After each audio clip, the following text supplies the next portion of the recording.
10 horas e 11 minutos, já às 10h20, vai estar conosco aqui mais um ilustre convidado, o deputado federal do PL do Rio, Luiz Lima. Aliás, Luiz Lima está dando um show de uma brilhante comunicação, né, de textos e pronunciamentos de fácil compreensão.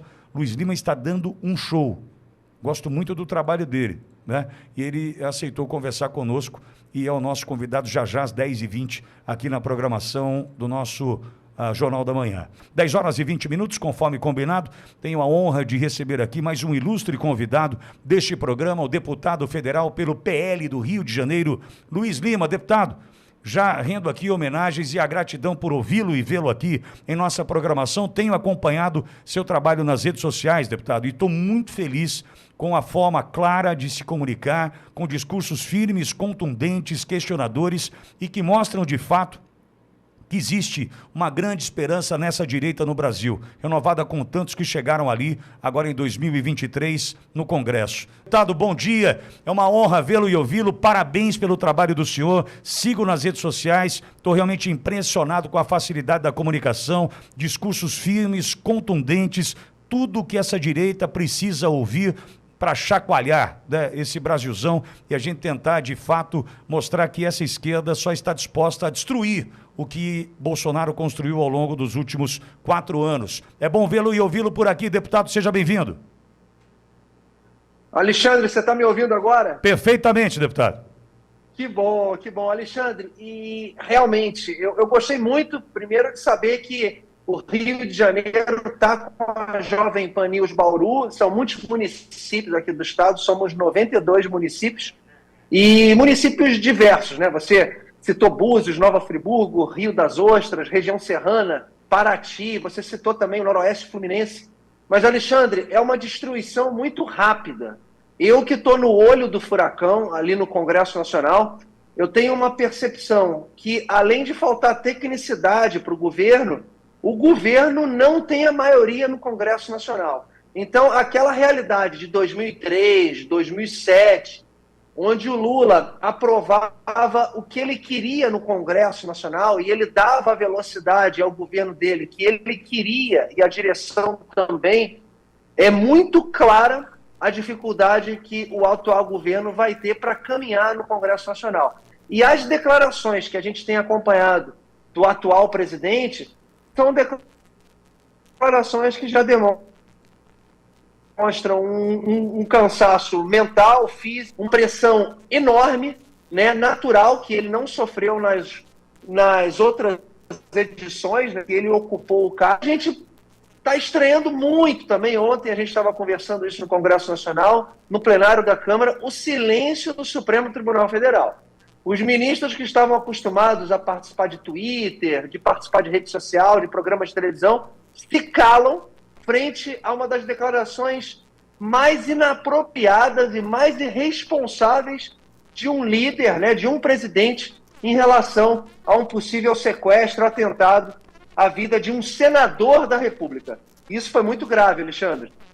Com certeza. Agora, deputado, diante dessa sequência de fatos, né, a fala do Lula na terça, né, para o 247, a operação deflagrada na quarta, a fala do presidente Lula ontem e ao longo também desses dias, em especial na quarta no Senado, Jacques Wagner, Randolph tentando defender Lula e a ação da Polícia Federal, dizendo da isenção, o Flávio Dino e Alexandre Padilha também, ministros, tentando defender o trabalho da Polícia Federal e Lula fez o que fez ontem. Este fogo amigo e essas ações descoordenadas estão enfraquecendo ainda mais esse PT, não estão não, deputado? Primeiro, Alexandre, a própria equipe do atual presidente o enfraquece e o descredencia para ter credibilidade. Então, quando a gente vê, por exemplo, um desacordo com o Banco Central em razão de desequilíbrio, em razão de ataques ao próprio Banco Central, em razão de ataques a órgãos de controle do governo, afastando investidores. Quando você vê um senador, Randolph Rodrigues, chamando de mau caráter, um companheiro seu de Senado, que é uma possível vítima de sequestro e atentado com a sua família. Alexandre, eu vou ser muito sincero com você, não tem como um governo dar certo quando tem um ministro dos Direitos Humanos, que é o Silvio Almeida, que se posiciona contra o aborto. Quando tem um ministro da Casa Civil, que é o Rui Costa, que entrega a Bahia, depois de 8 anos de governo, com a maior taxa de desemprego do país. Quando você tem um ministro da Justiça, que é o Flávio Dino, que entrega o Maranhão com o pior índice de desenvolvimento humano do país. Quando você tem um ministro da Previdência, que é o Carlos Lupe, PVT, que é contra os aposentados, que causou aquela confusão geral em relação aos empréstimos consignados, 8 milhões de aposentados. Entre esses 8 milhões, metade votou no Lula e metade não está podendo fazer um empréstimo consignado para comprar um remédio de emergência. Então, é um governo irresponsável, sem tecnicidade, onde nomeia apenas pessoas do partido PT. O PT foi contra a lei das estatais. Então, realmente, é um governo, sinceramente, Alexandre, a nível de saúde, eu não vejo o Lula em condições de terminar sequer o primeiro ano de mandato.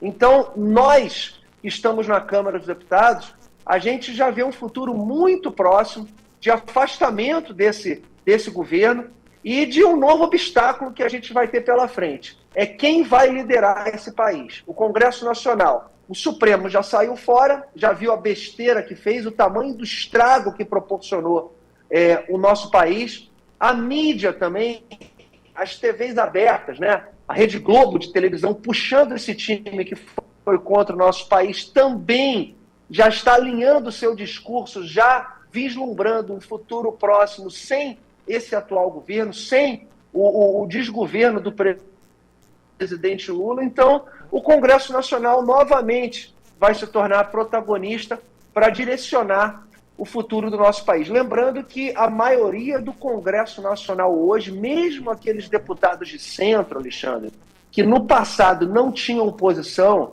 as pessoas hoje, através da televisão, da mídia, estão fiscalizando muito o deputado. Então, todas as votações, todas as decisões partidárias, todas as orientações, elas estão sendo medidas de forma minuciosa pelos seus eleitores. Então, a gente vai ter, em breve, uma mudança de rumo de governabilidade do nosso país. Isso é nítido, isso a gente já consegue enxergar. Estamos conversando com o deputado federal Luiz Lima, do PL do Rio de Janeiro.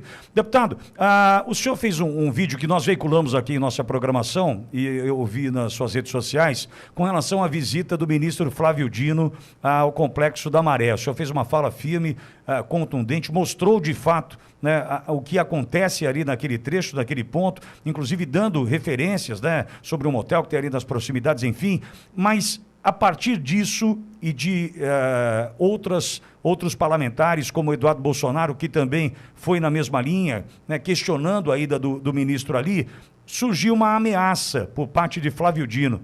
Eu queria que o senhor falasse com relação à visita e também como o senhor recebeu essa ameaça do ministro Flávio Dino.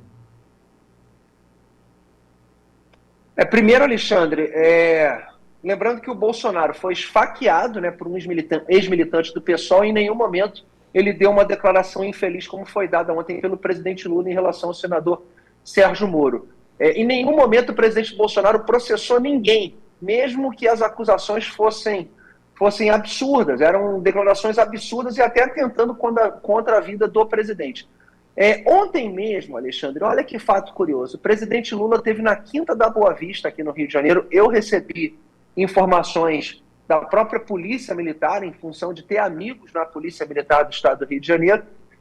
A própria GSI do presidente Lula comunicou ao 4º Batalhão da Polícia Militar, responsável pela área de São Cristóvão, estavam muito preocupados com a segurança do presidente Lula, mas principalmente preocupados com manifestantes, né, com cariocas que iriam ali protestar.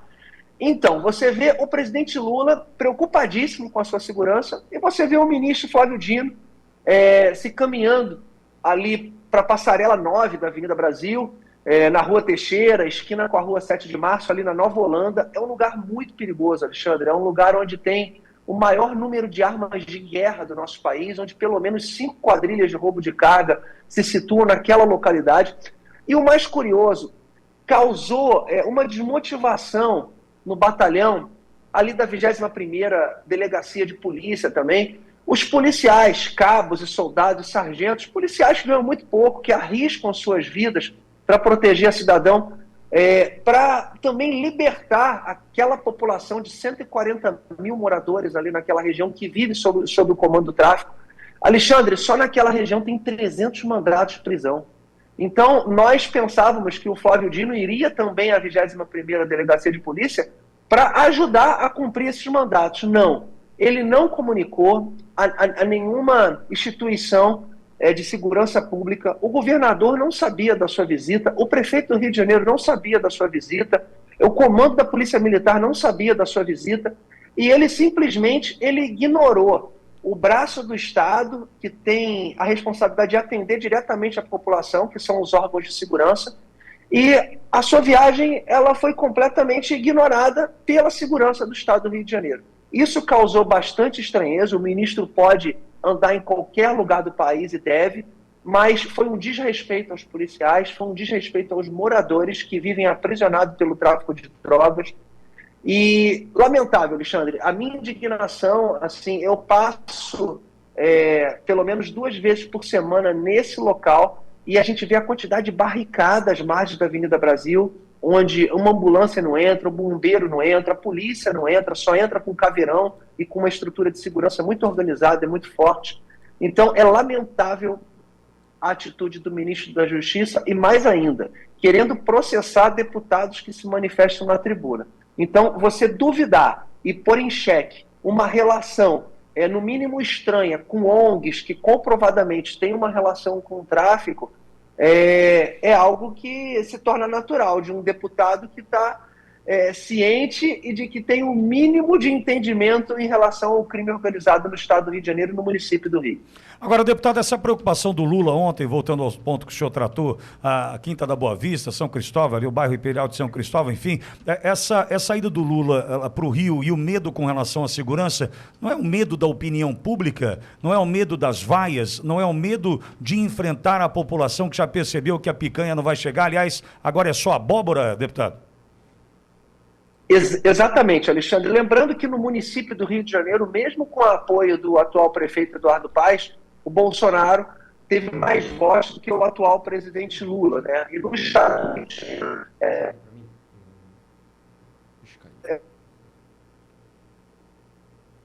Opa! Problemas com a internet. A gente...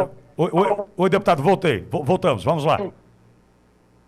Na região serrana do Rio de Janeiro, essa preocupação do GSI com a segurança do Lula não era propriamente com a segurança dele, era realmente, como foi uma visita muito rápida, avisada em cima da hora, eles temiam sim por protestos dos cidadãos aqui do Rio de Janeiro. Depois ele foi para o Teatro Municipal anunciar, junto com Eduardo Paes, os investimentos com a Lei Rouanet. Então ele, novamente, privilegiando a classe mais privilegiada da cultura do nosso país no Teatro Municipal do Rio de Janeiro.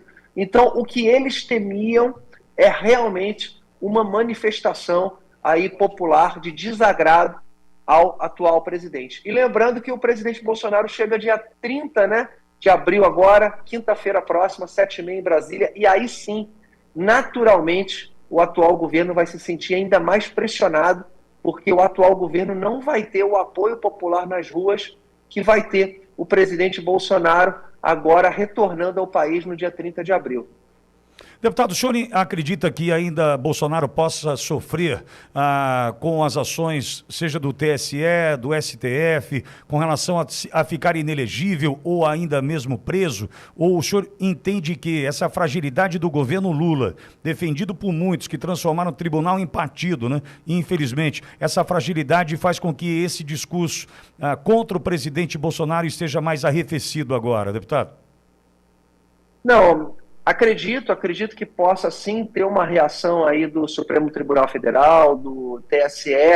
Acredito que, infelizmente, há essa possibilidade de inegibilidade, mas eu tenho certeza que isso seria uma injustiça, mas eu não duvido. Não duvido de forma absoluta. Preso ele não será. Primeiro, pelos crimes que ele possivelmente, segundo a esquerda, ele cometeu. Ele não cometeu crime algum. Pelo contrário, ele foi o presidente que mais transparência trouxe à administração pública, tecnicidade. Sempre foi um presidente preocupado em dar resultado, principalmente com o mais simples pagador de impostos, em função da diminuição absurda de corrupção interna do governo e do poder executivo, dos ministérios. Mas, para mim, Alexandre, é muito nítido. Há a possibilidade do presidente Bolsonaro não conseguir concorrer às eleições de 2026? Infelizmente, né? Porque a gente vê um jogo político, um jogo sujo, principalmente frente ao nosso poder judiciário. Mas é inevitável que nós teremos em 2026, sendo com Bolsonaro ou não, o retorno da direita no nosso país. Então, eu particularmente, eu vejo nomes aí hoje com grande destaque na política nacional. Eu vejo o governador de Minas Gerais, o Zema, eu vejo o governador Tarcísio de São Paulo.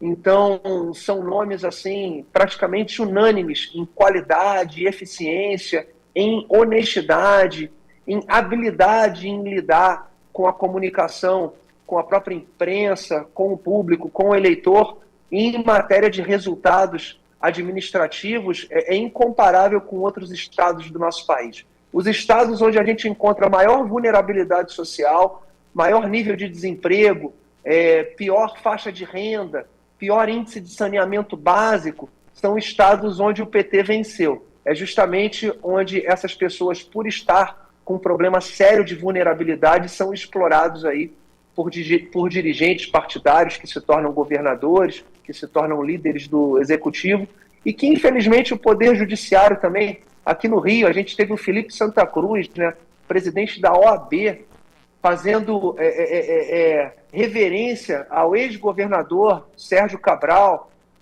praticamente classificando como injustiça tudo que aconteceu com um dos governadores do nosso país, que é um réu confesso, que confessou ter viciado em corrupção. Então, a gente vive um momento, Alexandre, no nosso país, que eu citei essa semana, desculpa até ser um pouco longo, eu falei até para o ministro Roberto Campos Neto abandonar o cargo, porque em alguns momentos da nossa história e da nossa vida pessoal, é melhor a gente chegar no fundo do poço. Então, o Brasil está caminhando aí para um momento muito difícil da sua história e que quanto mais rápido a gente chegar nesse momento, a gente vai reagir.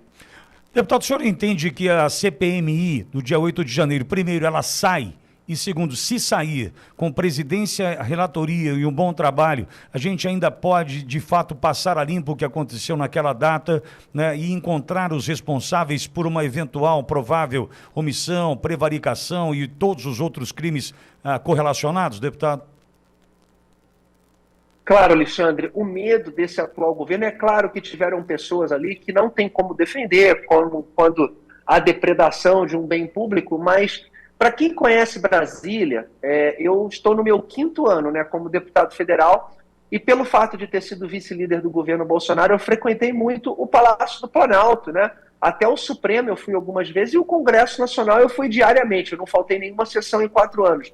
A quantidade de policiais, de guardas legislativos, ali do poder de segurança, né, dos 3 poderes, é imensa. Eles são super armados. Ali no Palácio do Planalto, por exemplo, tem mais de 40 policiais armados ali no subterrâneo. É claro que houve negligência, né? Não precisa nem ser um bom entendedor. A gente não teve um manifestante, mesmo infiltrado, você não viu um cara com uma metralhadora, com uma arma. Então, não houve vontade de barrar essas pessoas. Isso é fato, tá? Então, parece que aquelas pessoas, 95% ou mais de pessoas boas que estavam nos gramados ali do eixo monumental, naqueles gramados entre os ministérios, que vieram ali do QG, e pessoas bem intencionadas, pessoas de paz. A gente não viu uma manifestação em 4 anos. 7 de setembro em Copacabana, nenhum furto, nenhum roubo. As músicas que a gente cantava eram música de paz, eram música de força ao presidente. Então, a manifestação em Brasília foi a mesma coisa. Houve uma arapuca, houve sim, já sabiam. A minha opinião pessoal é que já sabiam. Os órgãos de controle do Distrito Federal, os órgãos de segurança, todos já estavam sabendo que uma manifestação iria ocorrer, que pessoas iriam sair do QG do Exército que fica lá no alto do eixo monumental, iriam descer o eixo monumental, chegando na Praça dos Três Poderes. Então, o medo do ministro Flávio Dino, o medo do atual presidente Lula, é claro, porque eles já sabiam dessa possibilidade. E quando você já sabe de uma possibilidade de ataque a instituições na qual você é responsável resguardar e você não toma uma decisão, você prevaricou. Então, esse vai ser certamente um dos motivos a mais de enfraquecimento do atual presidente da República e do ministro Flávio Dino, que, sinceramente, não tem o equilíbrio psicológico, não tem equilíbrio para lidar com as diferenças, com opinião diferente, tem um pensamento totalmente deturbado, parece um adolescente que saiu da faculdade ainda contaminado com a esperança que o socialismo e o comunismo vão ser um bem para a humanidade, e não é. Então, eu repito, o ministro Flávio Dino entregou o Maranhão, depois de 8 anos de governo, com um índice de desenvolvimento humano o pior do nosso país. 8 anos do governo Flávio Dino, ele conseguiu ser pior do que os 50 anos de dinastia da família Sarney no Maranhão. Então, se a gente pudesse escolher um ministro da Justiça, um ministro comunista da Justiça, ele passa na cabeça de qualquer pessoa de bom senso desse país. Deputado, e o senhor pode ajudar a gente a desvendar o que acontece em Brasília hoje, em especial nessa confusão entre Pacheco e Lira, MPs, comissões, e essa confusão? Uma leitura que fiz, quero compartilhar com o senhor, deputado, é a seguinte: entendo que Pacheco tem uma conta alta a pagar em função de tudo que teve que acontecer para ele ser reeleito. Teve ministros do Supremo ligando para senadores, teve presidente da República precisando intervir com dinheiro, emendas, cargos, enfim, e a gente sabe que essa conta chega, e deve estar chegando agora já, né, para o Pacheco. Ao mesmo tempo, o Lira sai fortalecido diante do expressivo número de votos que recebeu para a sua reeleição. O senhor pode tentar ajudar a nossa audiência a entender essa treta, essa confusão entre Pacheco e Lira nesse momento? Posso sim, Alexandre. E aí eu vou usar um pouco da minha percepção como professor de educação física e ex-atleta olímpico de natação, onde a gente consegue muito bem avaliar o comportamento da pessoa frente ao seu posicionamento corporal, as suas expressões. Ontem, a entrevista do Rodrigo Pacheco, do presidente do Senado, e do presidente da Câmara, Arthur Lira. A linguagem corporal do Pacheco, é claro que ele não está à vontade na entrevista dele. Como você bem falou, Alexandre, ele tem uma dívida a pagar, são muitos interesses pessoais em Brasília, são interesses pessoais dos ministros do Supremo, são interesses pessoais dos senadores, interesse próprio do Rodrigo Pacheco, que a sua eleição, ela teve uma participação muito grande do Subter. O Chuf jamais deveria se posicionar em declarações fora dos autos, como os ministros se posicionam. Os ministros técnicos em diferentes, isso é um erro também da formação do Sugo, muito nervoso. A gente vê a forma dele falar é sempre igual, ele não passa emoção, ele não tem alteração de humor. Então, é uma pessoa muito seca, ali, fria, né? É muito parecido com o Rodrigo Maia, né?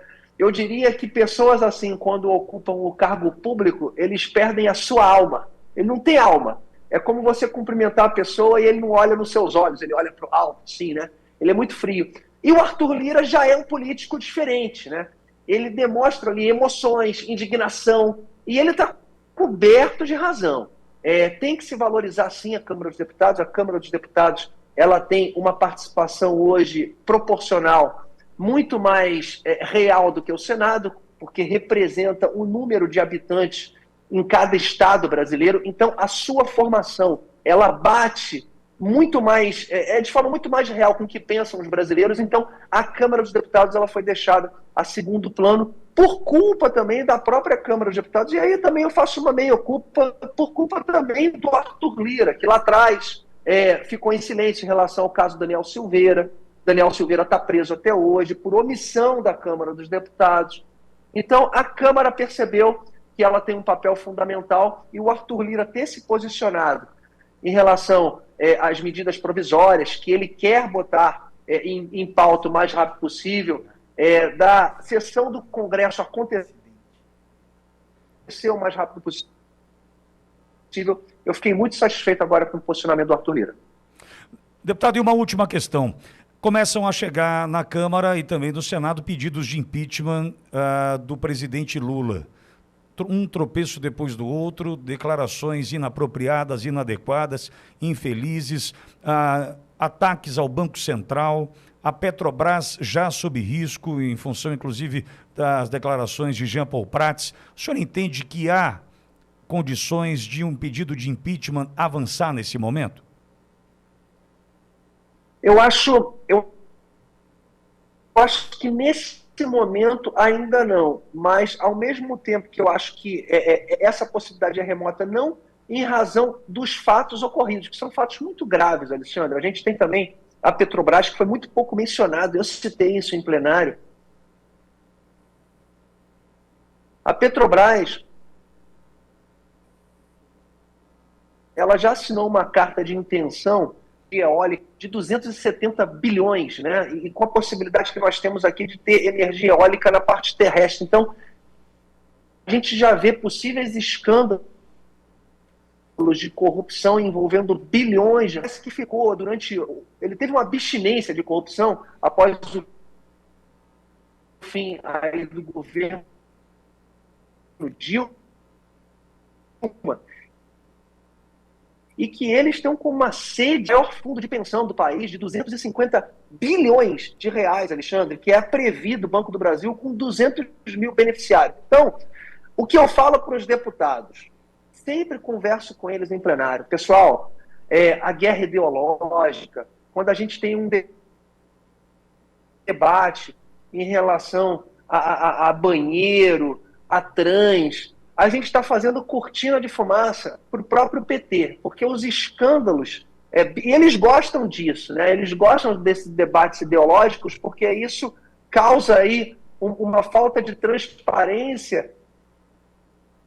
As janelas de corrupção hoje, se nós vivêssemos num país sério, primeiro que o Lula não teria sido candidato, mas vamos imaginar que ele foi candidato e que infelizmente venceu a eleição. Se fosse um país sério, o atual presidente com certeza já teria um processo de impeachment iniciado, eu acho que já no seu segundo, terceiro mês de governo.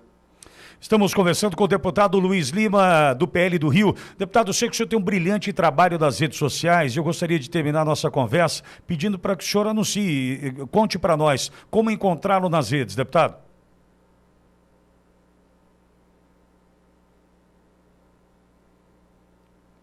Travou de vez? Bom, Alexandre, eu quero agradecer. Agora foi, deputado, pois não. Muito o seu convite, parabenizar. Agora, está me ouvindo? Está me ouvindo? Estou te ouvindo. Agora Alexandre, muito obrigado pela oportunidade. A minha rede é Oficial Luiz Lima, com Z, né? Luiz com Z, Oficial Luiz Lima, tudo junto. Oficial Luiz Lima, seja no Instagram, no Twitter, no Facebook, no TikTok, em todas as mídias. E eu quero agradecer muito o convite e convidá-lo pessoalmente. Quando você estiver aqui no Rio de Janeiro, vem aqui me dar um abraço, aqui na Barra da Tijuca. E quando você for a Brasília, Gabinete 504, Anexo 4, vai ser uma honra para mim levá-lo ao plenário da Câmara dos Deputados e registrar a sua presença, a presença de um jornalista imparcial, verdadeiro e que nos orgulha muito. Muito obrigado, Alexandre. Poxa, deputado, que orgulho para nós. Sou fã do trabalho do senhor. Parabéns pela jornada. Bom final de semana, deputado. Obrigado, Alexandre. Forte abraço.